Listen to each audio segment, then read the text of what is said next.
Pernah nggak sih kamu ngerasa marah, tapi berusaha nahan supaya nggak meledak dan justru makin kesel?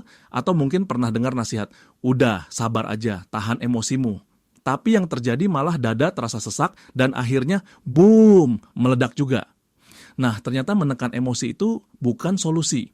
Bahkan bisa bikin kita makin stres dan sulit mengendalikan amarah. Jadi, gimana cara yang benar? Yuk, kita bahas cara mengontrol kemarahan tanpa harus menekannya. Bagian 1. Kenapa menekan emosi itu berbahaya? Banyak orang percaya kalau marah itu jelek. Padahal marah itu wajar. Itu emosi yang punya tujuan. Buat kasih tahu kita kalau ada sesuatu yang enggak beres. Masalahnya, kalau kita terus-terusan menekan emosi ini, ada 2 kemungkinan buruk yang terjadi. 1. Efek tekanan emosi. Bayangin kayak balon yang terus dipompa angin tanpa dilepas sedikit pun.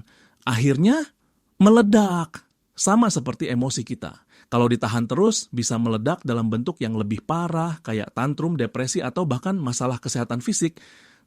2. Efek bumerang. Menahan emosi bukan berarti emosi itu hilang.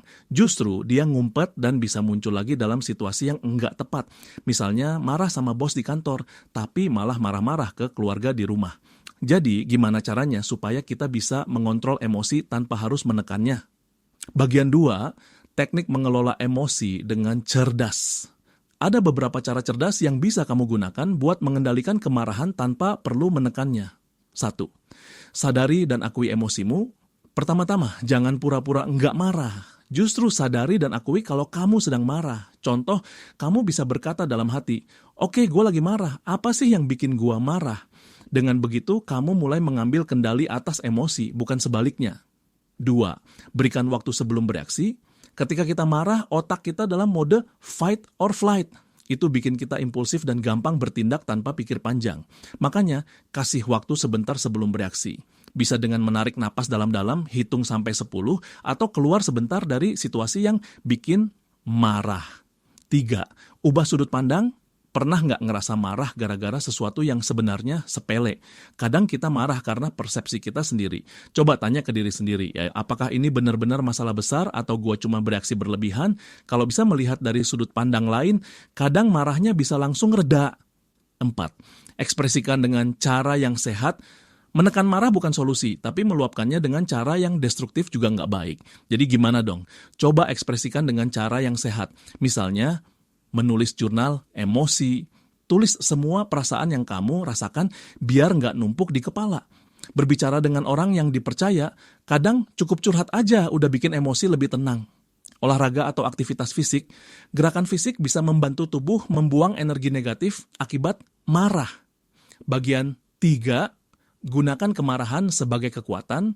Banyak orang nggak sadar kalau kemarahan itu bisa jadi energi buat sesuatu yang positif. Lihat aja orang-orang yang sukses, seringkali mereka memanfaatkan emosi mereka buat bangkit dan mencapai sesuatu yang besar. Kalau kamu marah karena merasa nggak dihargai di tempat kerja, gunakan itu sebagai motivasi buat meningkatkan skill dan cari peluang baru. Kalau kamu marah karena diperlakukan nggak adil, gunakan kemarahan itu buat mengambil tindakan nyata, bukan cuma ngedumel. Jadi, ingat ya, menekan kemarahan itu bukan solusi, justru bikin kita makin tertekan. Yang benar adalah mengelola emosi dengan cerdas. Sadari, beri waktu sebelum bereaksi, ubah sudut pandang, ekspresikan dengan cara sehat, dan gunakan sebagai energi positif. Kalau kamu suka pembahasan seperti ini, jangan lupa like, subscribe, dan nyalakan loncengnya buat dapetin lebih banyak konten menarik tentang psikologi dan pengembangan diri.